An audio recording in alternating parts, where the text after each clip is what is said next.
সাত কলেজের অধ্যক্ষদের সাথে বৈঠকের পরও এখনো বিক্ষোভ করছেন শিক্ষার্থীরা। এ বিষয়ে জানবো বিস্তারিত। সরাসরি যুক্ত হচ্ছেন সহকর্মী সৈকত সাদিক। সৈকত, ঢাকা কলেজের পরিস্থিতি এখন কেমন? শিক্ষার্থীরা কোথায় অবস্থান করছেন? তাদের কোন কোন বিষয়ে এখনো দাবি দেওয়া রয়েছে জেনে নিতে চাই। সন্ধ্যার আগ পর্যন্ত মানে সন্ধ্যা 7টার আগ ঢাকা কলেজের যে 7 কলেজের যে শিক্ষার্থী সহ ঢাকা কলেজের অনেক শিক্ষার্থী এই ঢাকা কলেজের শহীদ মিনার সেখানেই তারা অবস্থান করছিলেন।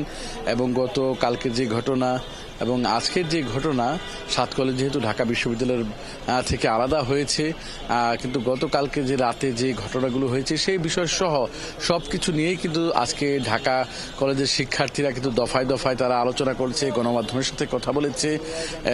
সব মিলে তারা যে বলেছেন যে গতকালকে রাতে তাদের যে একজন শিক্ষার্থী রাকিব গুরুতর আহত হয়েছেন, এর জন্য তারা আইন শৃঙ্খলা বাহিনী, বিশেষ করে নিউ মার্কেট থানার যারা পুলিশ সদস্য রয়েছেন, যারা ঊর্ধ্বতন কর্মকর্তা রয়েছেন, তাদের অপসারণ চেয়েছেন এবং নিউ মার্কেট থানা ঘেরাও করার কথা বলেছেন। এর পাশাপাশি ঢাকা বিশ্ববিদ্যালয়ের যে প্রভিসি তারা কিন্তু পদত্যাগ চেয়েছেন এবং এই পদত্যাগের জন্য বা এই নিউ মার্কেট থানার পুলিশের বদলিজনিত কারণের জন্য সব মিলে তারা 24 ঘন্টার একটা আলটিমেটামও দিয়েছেন। বলছেন এরপরে কিন্তু তারা থানা ঘেরাও করবেন।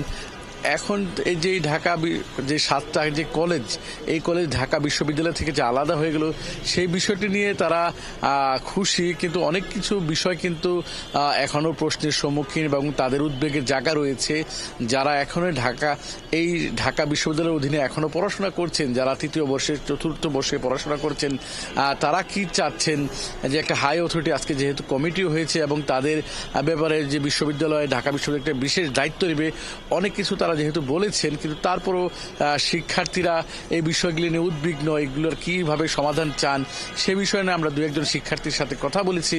আমাদের সাথে একজন শিক্ষার্থী এখন রয়েছেন রিয়াদ, ঢাকা কলেজের। তার থেকে একটু শুনতে চাইব, রিয়াদ, একটু যদি আপনি একটু তার থেকে শুনতে চাই যে এই ঘটনাটা আপনাদের 3য় বর্ষে পড়েন, আপনারা কিভাবে দেখছেন বা আপনাদের শিক্ষা ব্যবস্থা কিভাবে শেষ হবে একটু যদি বলতেন। হ্যাঁ, আমাদের 6 দফার মধ্যে আমাদের দাবিটা স্পষ্ট ছিল যে আমরা এখন আর ওদের আন্ডারে কোনো প্রকার একাডেমিক প্রশাসনিক কার্যক্রম চাই না। আমরা সম্পূর্ণ, যেহেতু আমাদের নিয়ে অলরেডি কমিটি হয়েছে, ওই কমিটির সাথে সমন্বয় করে প্রয়োজনে একটা অন্তর্বর্তীকালীন কমিটি করে কিংবা প্রশাসন করে আমরা বাকি কার্যক্রম ওদের আন্ডারে পরিচালিত করতে চাই। কিন্তু অত্যন্ত দুঃখের বিষয়, ওরা যখন 4টা বাজে প্রেস রিলিজ দেয় তখন ওরা আমাদের দাবির আংশিক মেনে নেয়। সেটা হলো 23-24 যে নতুন শিক্ষাবর্ষ ভর্তি পরীক্ষা, সেটাকে ওরা কমিটির হাতে হস্তগত করে এক্সিস্টিং স্টুডেন্টদেরকে ওরা ওদের কাছে রাখতে চায়। আপনারা বলেন, এইরকম একটা সহিংসতাপূর্ণ অবস্থায় থেকে এই পরিস্থিতি, এরকম উদ্ভব পরিস্থিতিতে ওদের সাথে আসলে 1 মিনিটও টিকে থাকার মতো কোনো পরিবেশ আছে বলে আমরা সাধারণ শিক্ষার্থীরা মনে করি না। সেই জন্য আমরা চাচ্ছি এখন এই আমাদের নিয়ে যেহেতু একটা হাই ভোল্টেজ কমিটি হয়েছে, সেই কমিটির সাথে সমন্বয় করে প্রয়োজন হলে আরও একটি অন্তর্বর্তীকালীন প্রশাসন তৈরি করে, বডি তৈরি করে আমাদের আগামী দিনের যেই কার্যক্রম, পরীক্ষা, ক্লাসরুম, সকল একাডেমিক এবং প্রশাসনিক কার্যক্রমগুলো সেই কমিটির আন্ডারে পরিচালিত হবে। যখন আমাদের ইউনিভার্সিটি ঘোষণা হবে তখন সেটার সাথে সমন্বয় করে আবার একসাথে করে নেবে। সো আমরা এই পর্যন্ত আমরা চাই না যে এক্সিস্টিং স্টুডেন্টরাও এখন আর তাদের সাথে থাকে বা তাদের সাথে আমাদের কোনো সম্পর্ক থাকুক। 7 কলেজে আজকে অনেকের প্রতিনিধি ঢাকা কলেজে এসেছিলেন, তাদের দাবি দেওয়া কি, তারা আপনাদের সাথে কি আলাপ করতে?